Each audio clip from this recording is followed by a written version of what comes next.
Hello guys, আজকে আবার চলে এসেছে একটা ব্লগ নিয়ে। তো দেখো এদিকে আমি হলো খড়ি কাটছি। আমার বাবা খড়িগুলো এনে ধুয়েছে, তাই বলেছে ভেঙে দে।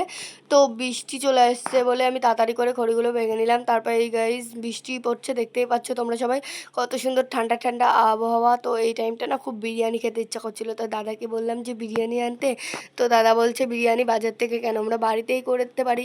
তো এত সুন্দর আবহাওয়ায় বিরিয়ানি খাওয়ার জন্য চলে আসলাম। এই যে বৌদির বাড়ি গাইজ, দেখো এই যে বৌদির বাড়ি চলে এসেছি আমরা। তো চলো দেখা যাক কী করছে। তো এই দেখো এদিকে মশলা করা রেডি, তারপরে এদিকে পেঁয়াজ রয়েছে। তো গাইজ এইবার দেখো মাংসটা কষাবে। তো চলো মাংস কষানো দেখি। তো গাইজ এদের মাংস কষায়নি, তো এরা তো মাখিয়ে ধুয়ে দিছে। তারপরে দেখো গাইজ মাংসটা ফুটছে। তো বিরিয়ানি করবে, তো তাই একটু আমার দাদা করছে, কিন্তু ঠিক আছে বৌদি করছে না। তারপরে এই দেখো গাইজ চালগুলো কত সুন্দর করে ফুটছে গাইজ, দেখো। আর এদিকে মশলাপাতি সব আনা, ঘি, তারপর ওই যে কি বিরিয়ানি মশলা টশলা সব রয়েছে। তো গাইজ চলো তারপরে দেখা যাক আর কি দেবে। এদিকে মাংসটা ফুটে গেছে।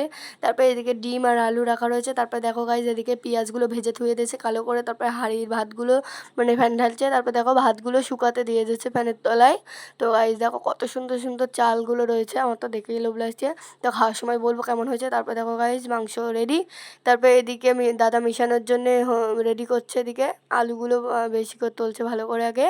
তো গাইজ দেখো সব দিয়ে মিশিয়ে দিচ্ছে, কী দিচ্ছে গোলাপ জল নাকি আমি বুঝতে পারছি না অতটাও। তো গাইজ দেখতে থাকো তোমরা।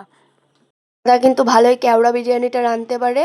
তো দেখো আমার দাদা দিয়ে তার জন্য রাঁধে, এত সুন্দর মানে রান্না করতে পারে আমার দাদা। আমাদের তো জিভে লেগে থাকে, তাই প্রত্যেকবার আমরা দাদাকে দিয়ে এই বিরিয়ানিটা রান্নাই। দেখো মিক্স করে নিচ্ছে দাদা।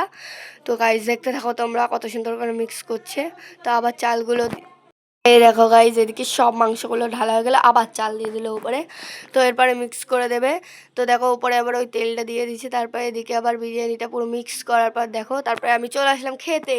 তো গাইজ এত সুন্দর হয়েছে, আমার তো খুব মানে খুব ভালো লেগেছে। জানি না আমার বৌদিদের কেমন লাগবে। তো গাইজ ব্লগটি এই অবধি ছিল, আবার নেক্সট ব্লগে দেখা হবে। Tata guys.